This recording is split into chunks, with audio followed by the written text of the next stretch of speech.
Hello, doctor Rajan. இன்னைக்கு உங்களோட நான் என்ன பேச நினைக்கிறேன்னா, இன்னைக்கு நம்மளோட தமிழ் சமுதாயத்தையே ஆட்டி படைச்சிட்டு இருக்க ஒரு விஷயம், தமிழர்களுக்கே ஒரு சவாலாக இருக்கிற ஒரு விஷயம் என்னன்னு கேட்டிங்கன்னா நிறையா இருக்குது. அதில் மிக முக்கியமான விஷயம் என்னென்னா சுகர் நோய். சுகர் அதிகமாகிறதுனால அதுக்கு பேர் சுகர் நோயினே நம்ம வச்சுருக்கோம். அதுக்கு உண்மையான ஆங்கிலத்தில் வந்து டயபெட்டிக் அப்படின்னு சொல்லுவோம். நம்மளுடைய சென்னை, நான் வாழ்ந்து கொண்டிருக்கிற இடம் சென்னை.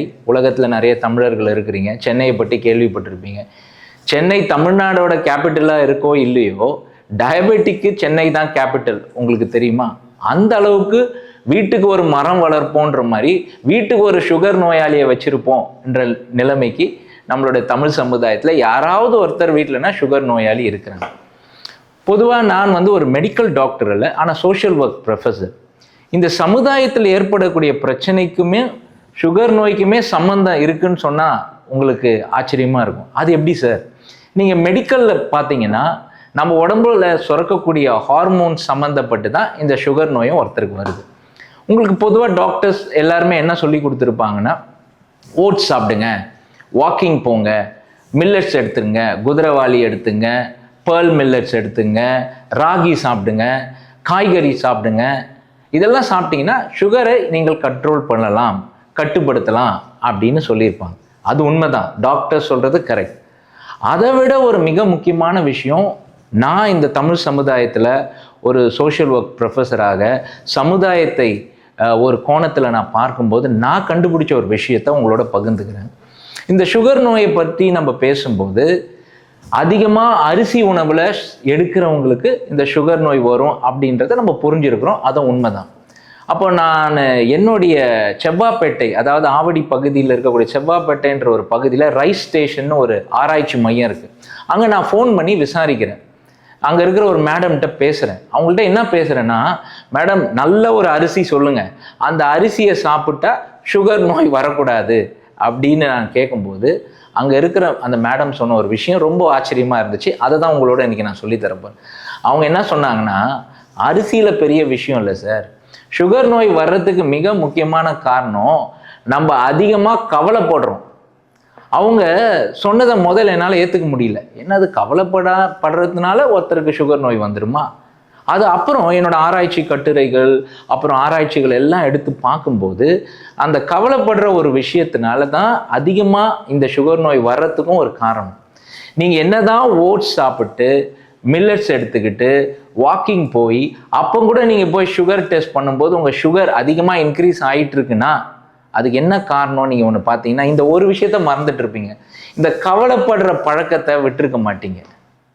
ஒரு சோஷியல் ஒர்க் ப்ரொஃபஸராக சமுதாய பார்வையில் நான் கண்டுபிடிச்ச சில விஷயங்களையும் உங்களோட பகிர்ந்துக்கிறேன். என்னன்னு கேட்டிங்கன்னா, தமிழ் சமுதாயத்தில் ஒரு கெட்ட பழக்கம் இருக்குது.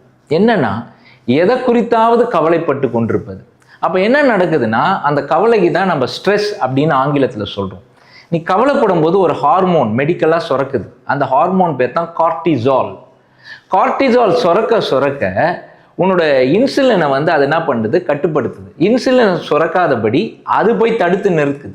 இதை எப்படி நீங்கள் புரிஞ்சிக்கலான்னா, கார் ஓட்டும் போது உங்களுக்கு பெட்ரோல் தேவை. காரை எவ்வளோ ஓட்ட உங்கள் பெட்ரோல் காலி ஆகிக்கிட்டே இருக்கும். அப்புறம் நீங்கள் போய் பெட்ரோல் ஸ்டேஷனில் போய் பெட்ரோல் போட்டுக்கிட்டிங்கன்னா மறுபடியும் காரை ஓட்டலாம். ஆனால் அதே போல் நீங்கள் கவலைப்பட உங்கள் இன்சுலின் காலி ஆகிக்கிட்டே இருக்கும். இன்சுலின் காலி ஆயிடுச்சுன்னா அதுதான் சுகர் நோயாக மாறுது. ஆனால் இதில் ஒரு விஷயம் என்னென்னா, நீங்கள் போய் காரை போய் பெட்ரோல் பங்க்கில் போய் பெட்ரோல் போட்டுக்கிற மாதிரி இன்சுலின் போய் நீங்கள் போட்டுக்க முடியாது. நீங்கள் ட்ரீட்மெண்ட் எடுக்கணும். அதுக்கு தான் சுகர் ட்ரீட்மெண்ட்டு, டயபெட்டிக் ட்ரீட்மெண்ட்டு, இப்படி நம்ம போவோம். இதில் தமிழ் சமுதாயத்தில் தமிழ் மக்கள்கிட்ட ஒரு பழக்கம் என்னென்னா, சின்ன வயசுலேருந்தே கவலைப்பட சொல்லி அவங்க வீடுகளிலே கற்றுக் கொடுக்குறாங்க. இப்போ ஒரு பெண் பிள்ளையை பெற்று எடுத்துட்டாங்கன்னு வச்சுங்களேன், அந்த பெண் பிள்ளையை எப்படி கல்யாணம் பண்ணி கொடுக்கறதுன்னு கல்யாணம் பண்ணி கொடுக்குற வரைக்கும் அவன் கவலைப்பட்டுட்டு இருப்பான்.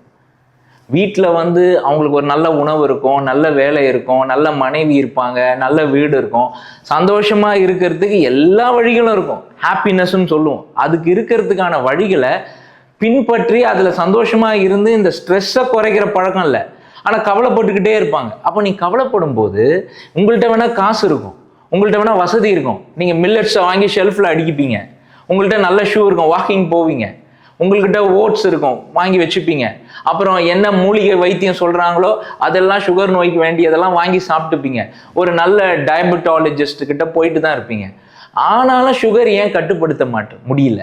ஏன் சுகர் எப்போ பார்த்தாலும் உங்களுக்கு ஒன்று ரைஸ் ஆகிட்டு இருக்கு, அதிகமாகிட்டே இருக்க தவிர ஏன் குறைய மாட்டேங்குது? இந்த ஒரு விஷயம், கவலைப்பட்டுக்கிட்டே இருக்கிற அந்த பழக்கத்தை முதல் நிறுத்துனீங்களா? அதை முதல் செய்யணுங்க. அது பழக்கமாக மாறிடுச்சு. ஆங்கிலத்தில் சொல்லணும்னா ஹேபிட்ஸ். இன்னைக்கு நீங்கள் பார்த்தீங்கன்னா நம்மளுடைய தமிழ் மக்கள்கிட்டையும் தமிழ் வீடுகள்லையும் போய் பார்த்தீங்கன்னா சந்தோஷமாக இருந்தாலே திட்டுவாங்க. பார்த்துருக்குறீங்களா?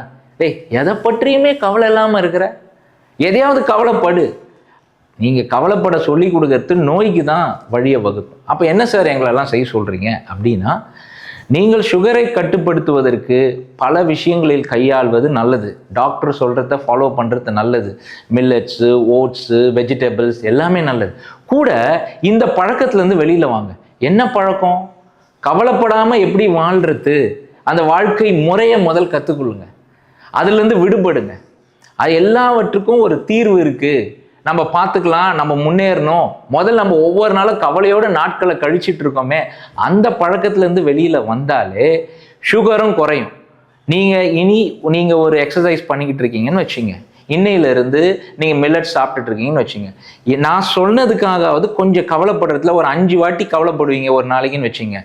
அதை ஒரு 3 வாட்டியாக மாற்றிங்க. கவலைப்படக்கூடிய நேரத்தை கொஞ்சம் கொஞ்சமாக குறைச்சிடுங்க. அப்புறம் போய் சுகர் டெஸ்ட் எடுத்து பாருங்கள். கண்டிப்பாக உங்களுடைய இன்சுலின் லெவல் பெட்டராக இருக்கும். சுகர் கரெக்டான இண்டிகேட்டர்ஸை காட்டும். உங்களோட சுகர் லெவல் கரெக்டாக ரெகுலேட் ஆகிருக்கும். ஸோ எக்ஸசைஸ் பண்ணுங்கள், நல்ல உணவு எடுத்துங்க, அதில் எந்த மாற்று கருத்தும் கிடையாது. கூட இந்த ஸ்ட்ரெஸ்ஸை இன்க்ரீஸ் பண்ணக்கூடிய கார்டிசாலை நீங்கள் குறைச்சிக்கணுன்னா கவலைப்படுற பழக்கத்தை விட்டு இந்த தமிழ் மக்கள், இந்த தமிழ் சமுதாயம் வெளியே வந்தாலே நம்ம ஆரோக்கியமாக வாழ முடியும். இதை உங்களுக்கு நான் சொல்லி கொடுக்கணும்னு விரும்புகிறேன். நம்மளுடைய தமிழ் சமுதாய முன்னேற்றத்துக்காக நிறைய விஷயங்களை உங்களோட பகிர்ந்து கொள்ள விரும்புகிறேன், உங்களுக்கு சொல்லிக் கொடுக்கவும் விரும்புகிறேன். அப்படி நீங்கள் என் கூட இணையணும்னு நினச்சிங்கன்னா என்னோட சேனலை சப்ஸ்கிரைப் பண்ணுங்கள், பெல் ஐக்கானை கிளிக் பண்ணுங்கள். உங்களுக்கு அப்டேட்ஸ் அப்பப்போ கிடைக்கும். எனக்கும் நீங்கள் ஆதரவு கொடுத்தீங்கன்னா இதன் மூலமாக நிறைய விஷயங்களை உங்களுக்கு கொண்டு வர முடியும்.